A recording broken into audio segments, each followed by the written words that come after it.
We have Naresh, Agarwal from Phnom, and we have Noor, Faridah, Rahim. We'll be talking about is there a mantra for successful collaboration, mapping faculty experience into facilitating cross-cultural collaboration. So please welcome. Right. Thank you. Thank you. Thank you so much, Songpan. Can you all hear me? Yes. Yes. Okay. Wonderful. So this is actually I'm actually meeting Farida after many years now online for this talk. So it was actually wonderful, and we started collaborating in 2012. Yes. Yes, and my name is Naresh Agarwal. I'm an associate professor at Simmons University in Boston. And Farida, you want to talk about yourself and how we started collaborating? That's right.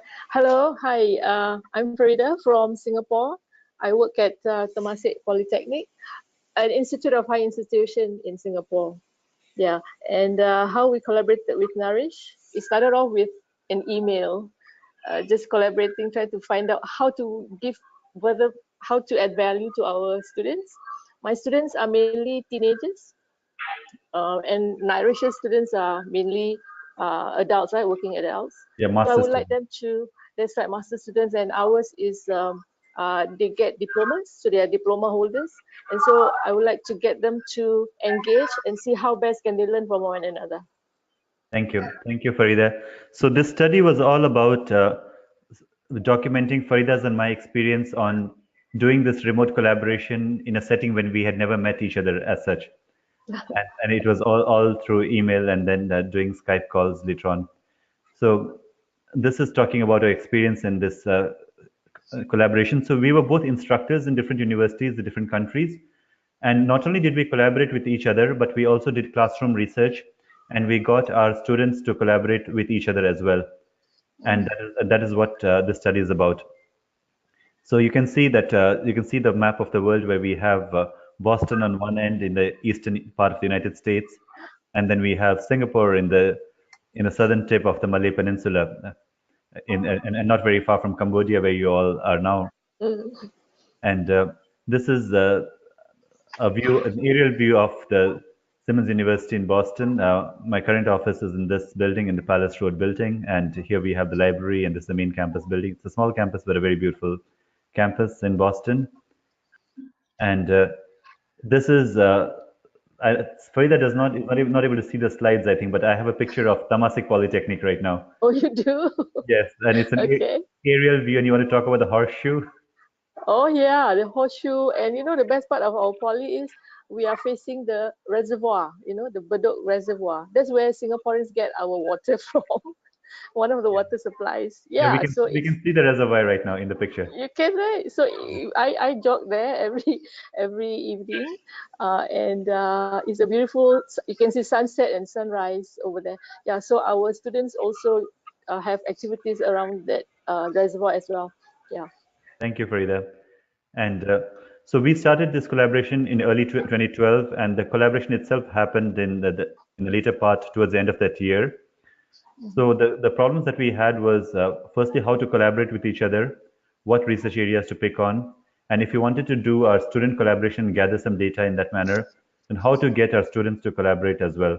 So we had a difference in the countries, difference in geography, difference in the types of institutions, and difference in the disciplines. Like Temasek is a polytechnic, Simmons was a college then, it's now a university.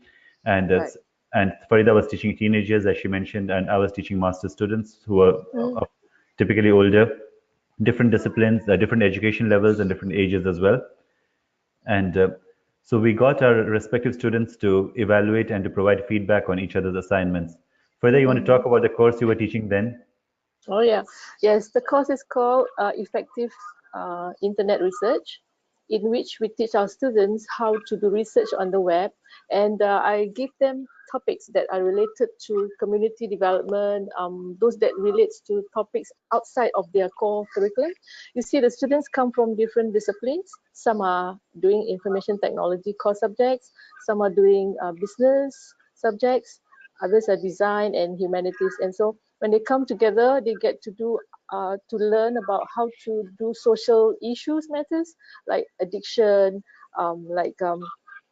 even on social related issues, community issues, and all that. Yeah, so that's the background. So the assignment was to ask them to create pages on Facebook, right? Yeah, On each of Facebook, the chosen topics. Yeah. Exactly. Yeah, so they will learn how to do all the research stuff, materials and things like that on the web, and then put it into this Facebook page. And Faridah was teaching 10 sections of this class, 10 classes of a total of 238 students. That is correct. Each class we have 20 students. 20 students, yeah. And I was teaching in Simmons College then a course called Technology for Information Professionals. It's a required course for the students. And I was teaching 2 sections of that course with a total of 58 students. So it's a master's students coming in the Library and Information Science program. And these students were given the overview of technology from the basics to building a website as well. So the final assignment was for the students to build their own personal websites about themselves. And when we thought of how to get our students to collaborate, we thought that since our students are from different disciplines, there was nothing common as such, but we could find an assignment that her students were working on, an assignment that my students were working on, and that we could both get our students to provide peer feedback on an assignment, right? So your students, Faridah, were the students who were building the Facebook pages, and my students were building the websites. So we had to, since the numbers were very different, it was 58 students versus 238. We had to map 1 or 2 students to a group of 5 or 6 on your end. Yeah, exactly. Yeah, and to provide peer feedback to each other on each other's assignments. And we both assigned a small amount of the assignment grade for the peer feedback part to the students. And this also went through the Institutional Review Board, the IRB in Simmons College. And in the IRB, we got basically what I told my students was that through the IRB is that they had to collaborate as part of the assignment, but whether we could use the data for research was something which they could choose to allow us or not. So they had to provide informed consent for that. Right. And so this was the objective. But this research is not about the student collaboration. This research is about instructor collaboration, how we both interacted through this collaboration. So this particular paper, even though we had other data for the student collaboration. So this was to investigate the enabling conditions and challenges, the stages involved, and the tools and technologies required in ensuring successful collaboration between remote instructors in different countries and in different places. And so the focus is not here on instructor collaboration and not on student collaboration.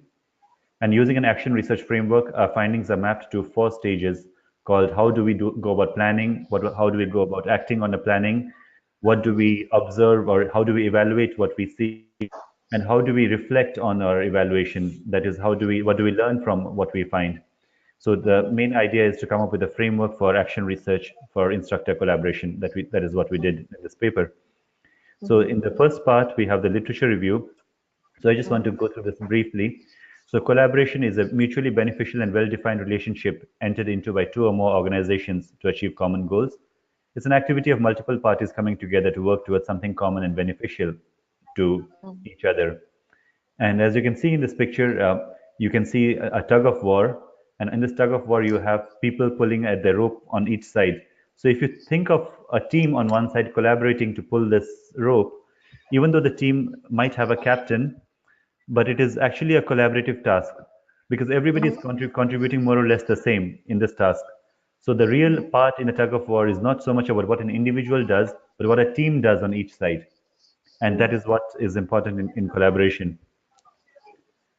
So, but what are the factors that affect collaboration? So what if a member of a team in a tug of war is not as interested in winning as opposed to other members of the team or decides to give up midway? So what are the things that affect this? So we found in the literature review is that there are a couple of factors. One is an organizational factor. So factors relating to our college or university or a polytechnic, the structure, the philosophy, the type of support we have, the team resources, coordination, and communication mechanisms, all that affect the success of collaboration as per the literature.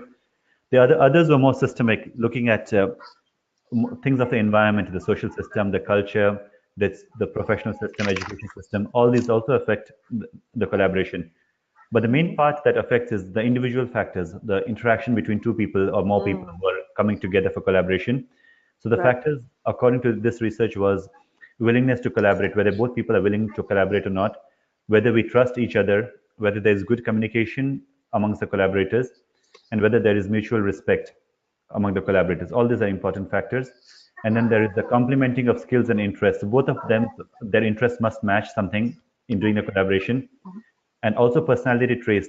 Do we find each other trustworthy, respectful, open-minded, motivating, and with an ability to give and receive constructive criticism, and also respect for each other's knowledge, with great ideas and perspectives, and also people who have had experience working with other people in collaboration and working in teams, so that we find it easy to work with each other.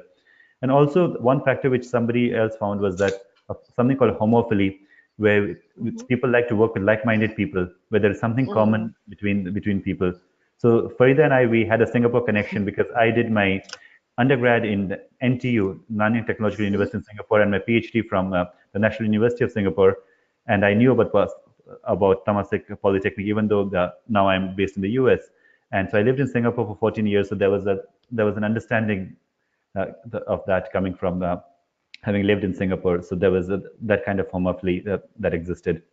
And also there are dimensions of collaboration. So there is communication, contribution, coordination, cooperation, various phases, but collaboration is the highest phase, which has a very high level of integration, whereas other people might just communicate or cooperate. So to talk about the method, we did action research. So in action research, both the participants, we are not just studying other people, but studying ourselves. So the researchers are the same as the participants in action research.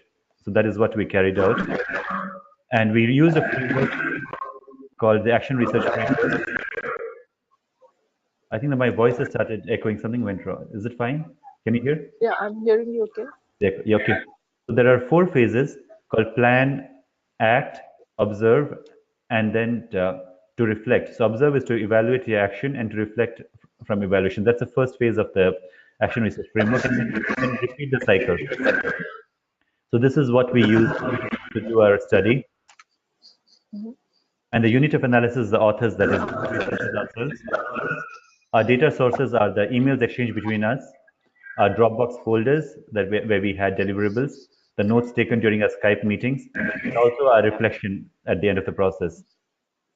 So this is a data analysis. You can see the interaction during each phase of the action research framework. In the plan phase started in June 2012 when Faridah sent me an email about possible collaboration.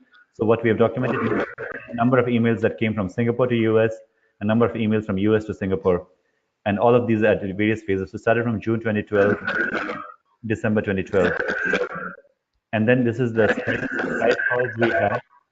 We've documented the nature of the call, what was discussed in the call, what was the thing that we had in Dropbox at the end of a call, like initial IRB submission, draft version of assignment briefs, final version, questionnaire, and so on. All of the things that we developed in our Skype calls. And then, so what we find in our findings is that, firstly, at the plan stage, right, a person looking for possible collaboration is proactive. The requests for collaboration needs to be timed well. There must be a shared interest in collaborating between collaborators. And also, silence does not really mean loss of interest. Sometimes when people are silent on the other side, it might mean that there is some clarity on how to proceed, or that other person is busy. So we need to follow up after a few days, or to ask for a Skype meeting to clarify things. Right. And also a face-to-face meeting or some form of synchronous interaction, like either on phone, Skype, or other software, like right now on GoToMeeting that we're using, is necessary to work out complex details. And also when you're setting up virtual meetings, be mindful of the availability of the person and the time difference, and must schedule at least 1 hour or more of the meetings to discuss collaboration. And also, what the lessons, there are various lessons we learned in the plan and act stages. Motivation is really crucial, because for me, publishing papers was very important for my promotion and tenure. And Faridah also needed to publish papers for our own institution. So that is why we both had a strong interest in collaborating, right? And the initial expectations is that having clarity of expectations is important. What do we want to get out of this collaboration, and what do we want the students to learn? That is also important. And also the questionnaires that we had were very detailed, and we have to ensure the rigor in our work. So we spend a lot of time and effort in making very clear instructions for our students, as well as coming up with our questionnaires and all that. Right. So there is a good amount of planning that is required. All of that has to happen, and also we had to take into consideration our time constraints. The time when Farida's class was starting and my class was starting, so we had to have everything ready for everyone before the classes started, and also all of those questionnaires and IRB clearance had to be done before time. And also at the observe and reflect stages, in the later stages, there is a good use of technology that is important for asynchronous interaction, that is email, for synchronous interaction like Skype, as well as some Dropbox or Google Drive to keep your documents. And also some platform where we could get our students to collaborate with Facebook that we chose at that point. And also to ensure rigor, so we need to have time and effort in figuring out what to collaborate on, finalizing research questions, coming up with model hypotheses, and doing the various steps required in the collaboration. Managing student expectations, like my students were thinking that why do I have to interact with teenagers in another country? Right? So that's the purpose of the collaboration, what they would have to learn from each other. So all that was important. So we came up with this model in the end. So we had, on this model, there's a plan, act, reflect stage. You have the determinants for collaboration, for successful collaboration. The interactional determinants, the interpersonal or human factors, organizational factors, cultural factors, systemic factors, and also the various types of collaboration, and the tools that we need for synchronous and asynchronous interaction, and for screen sharing and for file sharing. That is the model that we have successful collaboration. And this is a reflection of one of Farida's students, two of Farida's students, saying that how they benefited from the collaboration. Okay, so that was a kind of a brief what we did. I think we are out of time, like with 20 minutes, and I will just keep my last slide of questions. And I also have a link to a book that I wrote recently on exploring context and information behavior. So that's a link to the book, and that's my website and email address. And Farida's slide as well. So we are now ready for your questions. All right, thank you. Not for sure. If anyone have any questions, and if you do, you might have to speak loud because I think the microphone is here with the computer. Any questions?